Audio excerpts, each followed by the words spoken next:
Titânia Telecom mudou de nome, mas continua bem pertinho de você.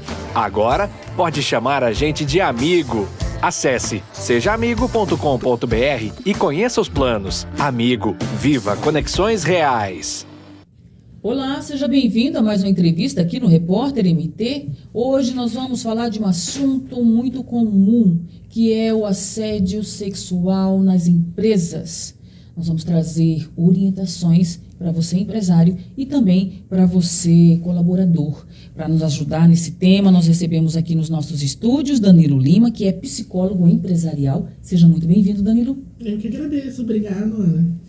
As empresas geralmente não estão muito preparadas para essa questão de assédio, Danilo. Eu gostaria que você já falasse por que isso acontece, porque tem sido uma coisa comum, né? Vira e mexe a gente ouve relatos de pessoas que sofreram algum tipo de assédio dentro das empresas, que essa situação chegou a ser comentada, mas que ela não segue para frente. As empresas geralmente têm um pouco não sei, talvez falte habilidade para lidar com esse tema. Antes da gente destrinchar aqui uma série de questões que a gente tem ainda para falar a respeito desse assunto, eu gostaria que você comentasse isso, Danilo, por favor. Geralmente, o empresário em si não está muito bem preparado para poder lidar com esse tipo de assunto. Pois é. O assédio, é bom a gente começar falando que o assédio ele é um comportamento inadequado, né? Inapropriado, seja ele moral ou sexual, né? É bom a gente diferenciar isso aí, porque muitas empresas acabam colocando no mesmo combo, né?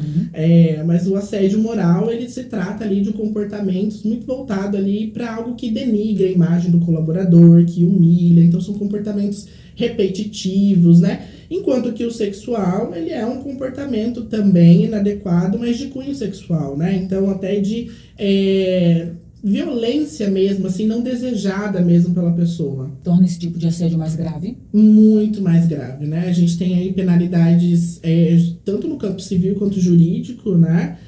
Em muitos casos acontecendo, principalmente depois da pandemia, né? A gente teve aí uma outra vertente que é o assédio virtual, né? Mas que não deixa Danilo, de ser. Sim, e olha só, para você que está nos acompanhando aí, a gente até pegou alguns dados aqui, justamente de 2020, onde aponta que 53% das mulheres sofreram algum tipo de assédio e ainda cerca de 30% dos homens. Esses dados estão numa pesquisa que foi realizada, imagina, há 3 anos atrás, pelo Instituto Impisos, em parceria com a organização Não Me Calo, e que certamente ainda não foi atualizada. Então, eu gostaria de falar com você agora, Danilo, a respeito.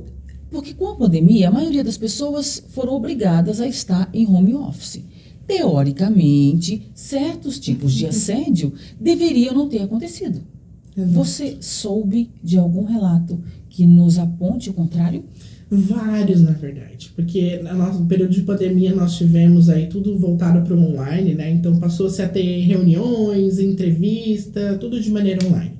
E aí os casos de assédio, eles aumentaram, porque teve videochamadas em horário inapropriado, envio de mensagens ou até de vídeos, né, de teor sexual, ou até mesmo de abuso mesmo de moralidade, né, de maneira online. E isso a gente teve inúmeros relatos. Essa pesquisa, ela traz um dado interessante, né, de 53% das mulheres, uma pesquisa, né, de 3 anos atrás, a gente não teve atualização, mas eu acredito que é muito mais do que isso, muito mais, principalmente no período de pandemia, que tem aquelas pessoas que, por conta do assédio, porque o assédio ele traz inúmeras consequências para a vítima, né, dano psicológico, autoestima, baixa autoestima, né, traz processos depressivos, de ansiedade, então muitas pessoas não se sentem confortáveis e seguras para falar sobre, né? Então, por isso que a gente estima que esse número é muito maior. Quando você me traz ali 30% dos homens, eu costumo dizer que 30% teve a coragem de se posicionar e de falar. Mas é muito mais, principalmente no teor do abuso moral, né? Do assédio moral, né? Acho que os homens são mais vítimas desse tipo de assédio. São. A gente pode afirmar algo assim, Danilo? Sim, são, né? É que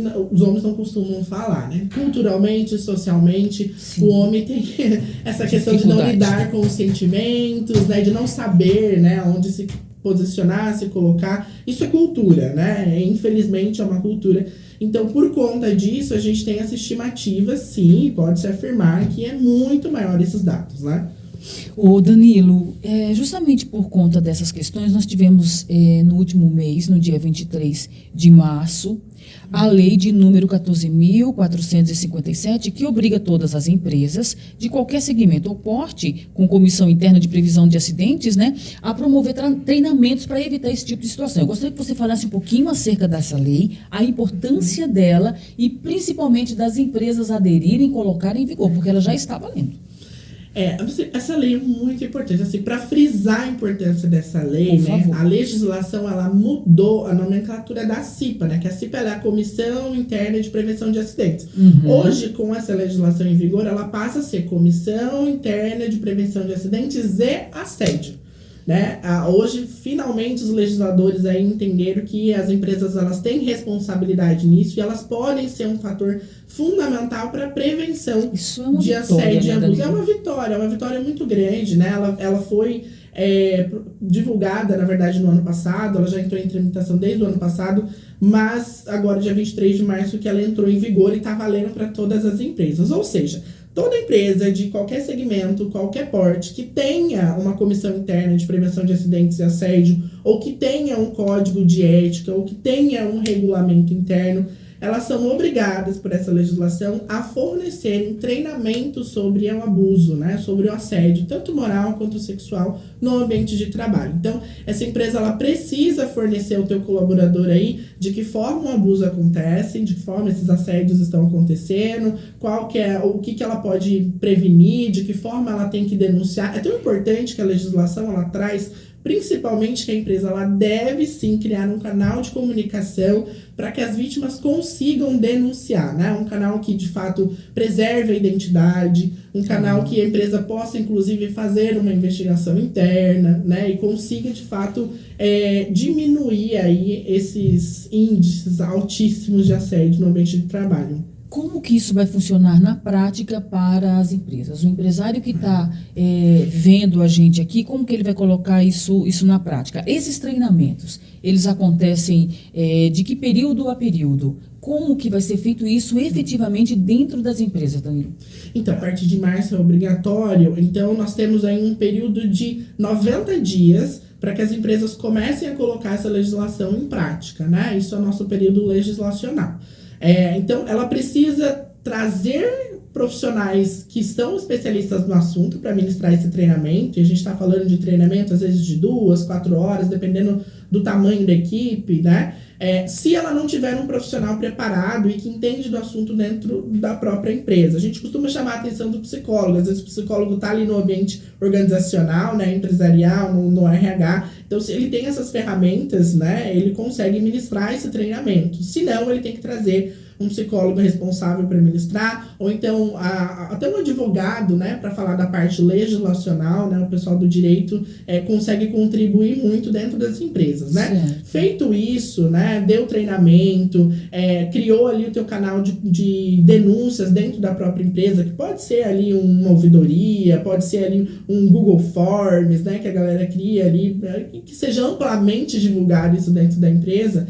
Ela tem a obrigação de refazer esse treinamento a cada 1 ano. Certo. Então, dentro do período de 12 meses, né, a partir da primeiro treinamento, ela precisa repetir anualmente esses treinamentos, né? Porque a gente tem a questão da rotatividade, entra colaborador, sai colaborador, né? Então, um fator comum aí na maioria das empresas, né? Tá buscando uma nova oportunidade. E são comportamentos tão indesejados e repetitivos e cotidianos que eles precisam ser lembrados o tempo todo. A legislação ela traz 12 meses, a gente indica a cada 6 meses. Que é o ideal.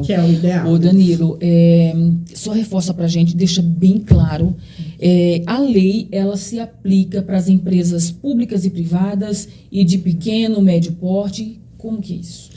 Para todo e qualquer segmento, né? A CIPA, ela tem uma especificidade, né? Que ela traz que a empresa que possui mais de 20 colaboradores, eles são obrigados a ter uma CIPA, né? Que é esse regulamento interno. Só que independente, a gente está falando de uma microempresa de 10, 15 pessoas, né? A gente está lidando com pessoas, seres humanos, são comportamentos. Então, a gente indica que todo mundo se adeque aí, né? Seja público ou privado, tá? A legislação, inclusive, ela vai fiscalizar, né? Os órgãos competentes, eles têm essa obrigação de fiscalizar, dar multas, sanções, né? E evitar aí esse grande número de assédio. Sobre a importância das empresas terem um código de ética. Fala um pouquinho pra gente sobre isso. Olha, é muito importante porque o código de ética, ele vai nortear as ações que você tem enquanto pessoa dentro da empresa, né? Ela é uma ferramenta excelente até para você, inclusive, saber direcionar em qualquer situação. Então, o código de ética, ele tem ali uma especificidade, né? Você tem ali um termo de conduta, né? E de que forma você vai conduzir. Isso impede muitas coisas, isso inibe muitos comportamentos, né, e facilita o trabalho no dia a dia, né, porque as pessoas, às vezes, quando entram na empresa, precisa ser muito claro o que a empresa está esperando dela, né, porque senão a gente tem diversas construções, né, sociais, né, as pessoas têm diversas histórias, diversos posicionamentos, né, diversas culturas, né, nós somos um Brasil de muitas culturas. Muito. Então, quando a gente está dentro da empresa, existe um comportamento adequado a ser seguido, existe uma imagem a ser zelada, né, existe um propósito, né, a maioria das empresas tem os seus valores, tem os seus princípios, né, e o código de ética, ele vem justamente para nortear esses comportamentos e, obviamente, resguardar não só o colaborador, mas também a empresa de determinados assuntos. Eu vou fazer uma pergunta talvez um pouco polêmica, Danilo, que é a seguinte. Com relação... É porque às vezes sempre tem esse apontamento para pessoas que sofrem assédios nos seus ambientes de trabalho, principalmente de cunho sexual. Existe algum comportamento que a pessoa tem que pode, na hora que ela for fazer essa denúncia, que pode depor contra ela, que deva ser evitado no caso de assédios sexuais? Ele é um tema bastante polêmico, bem sensível, mas extremamente necessário. Pois é. Hoje a gente vê inúmeras organizações defendendo essa liberdade de expressão, a liberdade de comportamento, né? Obviamente a roupa, ela não vai definir o caráter. A gente está falando de um ambiente de trabalho. Então, se a empresa ela possui um código de ética, às vezes, na maioria das vezes sim, a empresa possui um dress code, que é um código de vestimenta. Né? Então, se a empresa ela tem essa liberdade sobre a vestimenta, nada disso pode ser aplicado à vítima. Né? Ou seja, como acusar a vítima de um comportamento inadequado. Se ela foi dado feedback sobre a forma de se vestir no ambiente de trabalho, porque é necessário, nada disso se aplica à vítima. A gente não pode invalidar o discurso de uma vítima de assédio sexual pela sua vestimenta. A gente tem que olhar a conduta da empresa referente a isso. Então, a vítima, a gente preserva e dá prosseguimento nas investigações, né? Para que eles sejam conclusas aí e que preserve também até a saúde emocional dessa vítima, né? Mas eu acho erradíssimo a gente condenar aí uma vítima de assédio sexual pela roupa que estava vestido, né? E não olhar para a responsabilidade da empresa de se ter ou não um dress code sobre esse tipo de comportamento. Entendeu? Excelente, excelente. Ainda a respeito de atitudes que a pessoa deve tomar. Alguém que é assediado, seja moral, seja sexualmente, independente da sua, se é homem, se é mulher, enfim, independente disso, ela foi assediada no seu ambiente de trabalho. Quais os primeiros passos que essa pessoa precisa fazer? Então, é muito complicado, porque a gente sabe que o assédio sexual, ele tende a inibir alguns comportamentos da vítima, né? Então, a vítima, às vezes, ela começa a faltar no trabalho, é um primeiro comportamento, um ponto de atenção aí que eu falo pro RH prestar atenção aí, e entender se estiver acontecendo esse absenteísmo, né? Ou então, se tiver acontecendo algum tipo de queda na produtividade, porque isso pode acontecer, né? Então, uma vez que foi identificado ali, parte do RH, ele tem que tomar algumas atitudes, principalmente judiciais, né? E até de orientar essa vítima a prestar um boletim de ocorrência, ou tudo aquilo que é de acordo com o código de ética da empresa, né? A vítima em si, ela precisa fazer essa denúncia. A gente tem que encorajar as vítimas a denunciarem, né? Seja líder imediato, seja para RH. É muito complicado falar líder imediato, porque muitos dos assédios... É o líder. Vem por parte da liderança, né? Desse poder de desigualdade. Sim, da hierarquia ali. Sim. Mas isso não significa que não aconteça de colega para colega, de cliente para colaborador, né? Isso pode acontecer muito. A gente tem exemplos, por exemplo, até de postos de combustíveis, né? De mulheres que são frentistas. Então, até dou dica para o RH aí. O RH ele precisa ter ações ali até para inibir esse comportamento, seja por parte interna, seja por parte de clientes, entendeu? Até porque, Danilo, até agora, meus amigos, nós pontuamos aqui as consequências para a vítima.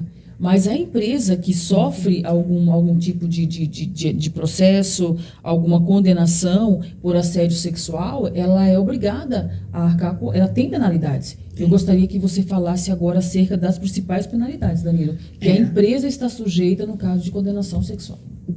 São muitas, né? Eu chamo a atenção aí do empresário que vai estar assistindo a gente aí, toma cuidado, é bom falar que toca no bolso, né? Não poderia ser assim, mas quando toca no bolso, parece que muda a configuração, né? Então o empresário presta bem atenção. Financeiramente existem muitas perdas. Além de reparação de imagem, né? Porque a empresa hoje ela zela muito pela imagem no mercado, né? Hoje a gente se vende muito a imagem. Então, vamos supor que a tua empresa aí corre o risco de estar aí na boca do povo, na internet, sendo cancelado. Hoje a gente tem essa cultura do cancelamento na internet, né? As pessoas fazem essa função de cobrar, eu não estou criticando, eu acho que a sociedade ela precisa cobrar de alguma forma, mas as empresas elas sofrem essas consequências se elas não têm as medidas necessárias para isso, né? Então, além de você sofrer no campo civil, no campo penal, né, criminal, porque assédio ele é configurado crime, né? A empresa ela tem que arcar com as custas do processo, ela tem que arcar com a indenização da vítima, né? Além de se defender também do agressor, porque o agressor ele também entra com um processo contra a empresa, principalmente se ele for colaborador da empresa. Né?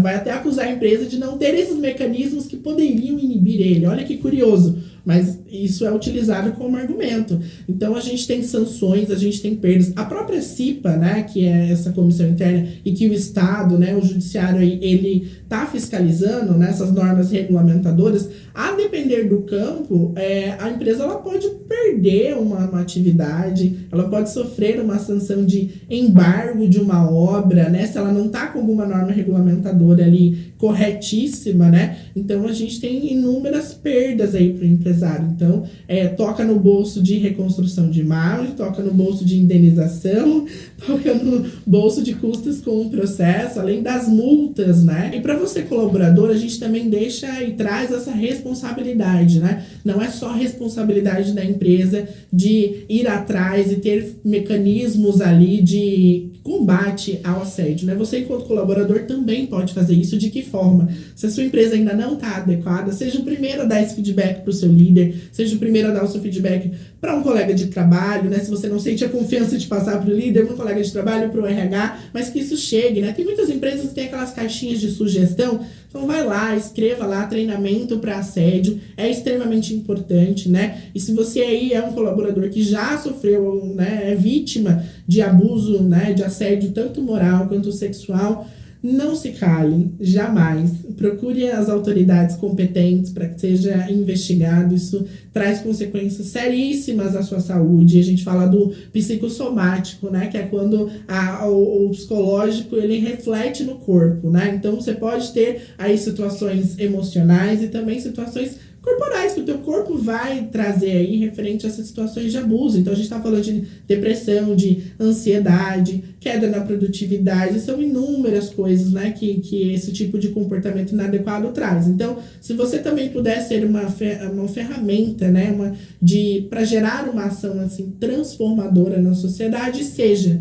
Né? E é isso que eu tenho para dizer. E é perfeito, Danilo, e é perfeito. E se você me permite, eu gostaria ainda de falar para os homens, né? Porque a gente citou no início aqui que os homens, de fato, como você tão bem pontuou, não têm essa facilidade em também denunciar os abusos que sofrem. Não façam isso, não se calem e as empresas não sejam omissas. Danilo, eu quero agradecer muito a sua participação Eu aqui que agradeço. conosco, os seus esclarecimentos. Quero deixar o convite, porque o Danilo ele tem uma série de outros assuntos que ele mexe, é alguém que tem muita contribuição para trazer para a gente. Eu quero estender o convite para que você retorne, para que a gente possa tratar de outros assuntos também. Mas, por hora, muito obrigada, viu? Eu que agradeeço a você, a toda a equipe aqui do Repórter MT, e eu vou voltar, eu aceito o convite. Eu adoro conversar. Por favor.